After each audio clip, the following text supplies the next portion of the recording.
Friends, जरा एक पल के लिए इस तस्वीर को इमेजिन कीजिए। विजय दिवस की पूर्व संध्या, इंडियन आर्मी चीफ का ऑफिशियल रेजिडेंस, और वहीं पर एक ऐसा ड्रोन डिस्प्ले किया गया है जो कभी इंडिया पर हमला करने आया था। ये कोई म्यूजियम पीस नहीं है, ये सिंबोलिज्म भी नहीं है, ये लाइव बैटलफील्ड एविडेंस है। तस्वीरों में जो ड्रोन आप देख रहे हैं वह दरअसल तुर्की का जनाजा है, और भारतीय सेना ने बड़े ही सलीके और मिजाज से तुर्की के इस जनाजे को पूरी दुनिया के सामने निकाल कर रख दिया है। ये कोई आम तस्वीरें नहीं है, ये तस्वीरें सामने आई हैं भारतीय सेना प्रमुख जनरल उपेंद्र द्विवेदी के पारंपरिक एट होम समारोह से, जिसमें देश के राष्ट्रपति भी मौजूद थे। सवाल यह नहीं है कि ये ड्रोन यहाँ क्यों रखा गया, सवाल यह है कि भारत ने इसे इस तरह सार्वजनिक क्यों किया। इसका जवाब सिर्फ एक शब्द में नहीं बल्कि पूरी स्ट्रैटेजी में छुपा है। दरअसल विजय दिवस की पूर्व संध्या पर आयोजित इस कार्यक्रम में एक विशेष प्रदर्शनी लगाई गई थी, जहां 2025 में सफलतापूर्वक अंजाम दिए गए ऑपरेशन सिंदूर की शानदार विजय का उत्सव मनाया गया। इसी ऑपरेशन में भारतीय सशस्त्र बलों ने पाकिस्तान प्रायोजित आतंकवाद को करारा जवाब देते हुए आतंकी ठिकानों पर सटीक और निर्णायक प्रहार किए थे। इस प्रदर्शनी में एक तरफ जहां भारतीय सेना द्वारा इस्तेमाल किए गए स्वदेशी ड्रोन और आधुनिक उपकरण दिखाए गए, जो भारत की आत्मनिर्भर रक्षा तकनीक और टेक्नोलॉजिकल कॉन्फिडेंस को दर्शाते हैं, वहीं दूसरी तरफ एक और चीज ने सबका ध्यान खींच लिया। वहां प्रदर्शित किया गया पाकिस्तानी सेना द्वारा इस्तेमाल किया गया तुर्की मूल का YIHA-3 कामिकाजे ड्रोन, वही ड्रोन जिनके जरिए पाकिस्तान ने ऑपरेशन सिंदूर के दौरान इंडिया के खिलाफ हमले करने की कोशिश की थी। इस ड्रोन गर्मे के 3 कामिकाजे ड्रोन, इसकी मदद तक जासा रस्मदामद की कोशिश की थी। ड्रोन में आज भी उसका पेलोड साफ दिखाई देता है, विस्फोटक मौजूद है, और सबसे बड़ी बात यह है कि भारतीय सेना ने इस पूरे ड्रोन को लगभग सुरक्षित हालत में जब्त कर लिया। इसका मतलब आप खुद समझ सकते हैं कि कितनी गहराई से इसकी रिवर्स इंजीनियरिंग की गई होगी, कितना क्रिटिकल डाटा इससे निकाला गया होगा। और अब जब भारतीय सेना ने इसकी हर परत खोल ली है, तो इसे प्रदर्शनी में रखकर दुनिया को एक साफ, ठोस और कॉन्फिडेंट मैसेज दिया जा रहा है। यह तस्वीरें पाकिस्तान और तुर्की दोनों के गठजोड़ को खुली चुनौती देती हैं।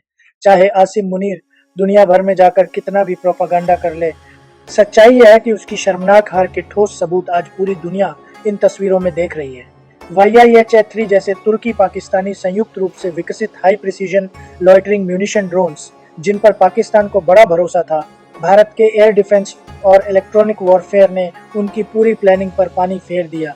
और आज वही ड्रोन जिसे इंडिया पर हमला करना था, भारत की air defence preparedness, strategic maturity और आत्मविश्वास का प्रतीक बनकर सबके सामने खड़ा है।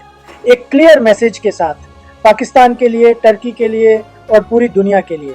ऑपरेशन सिंदूर की शुरुआत अप्रैल 22 को हुए पहलगाम टेरर अटैक से होती है, जिसने इंडिया को एक डिसाइसिव रेस्पॉन्स के लिए मजबूर किया। मई 7 को इंडिया ने पाकिस्तान और पाकिस्तान जिन ऑक्यूपाइड कश्मीर में मौजूद टेररिस्ट इंफ्रास्ट्रक्चर पर प्रिसीशन एयर स्ट्राइक्स की। ये स्ट्राइक्स कंट्रोल्ड थी, फोकस थी और एस्केलेशन को लिमिट में रखकर की गई थी।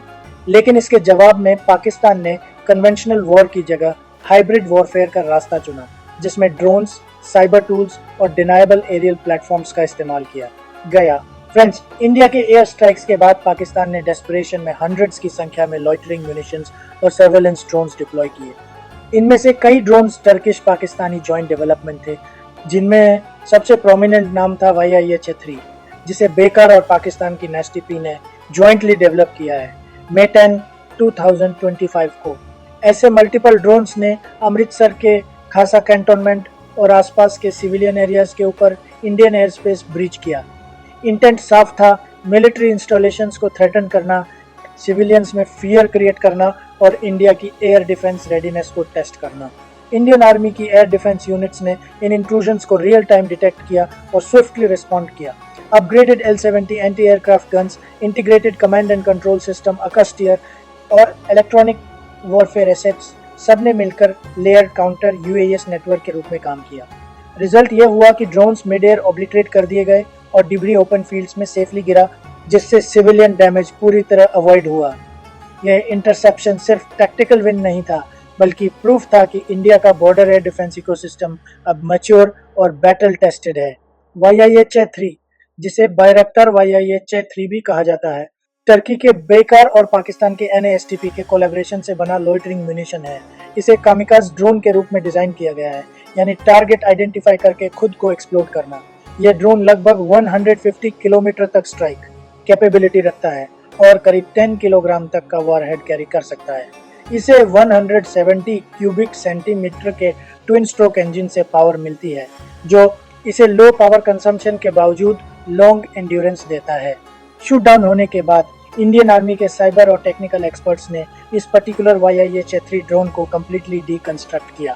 Flight control systems, navigation modules, sensors और कम्युनिकेशन लिंक्स, हर कंपोनेंट को एनालाइज किया गया ताकि ओरिजिन, फ्लाइट पाथ और इंटेंडेड टारगेट कंक्लूसिवली एस्टैब्लिश किया जा सके।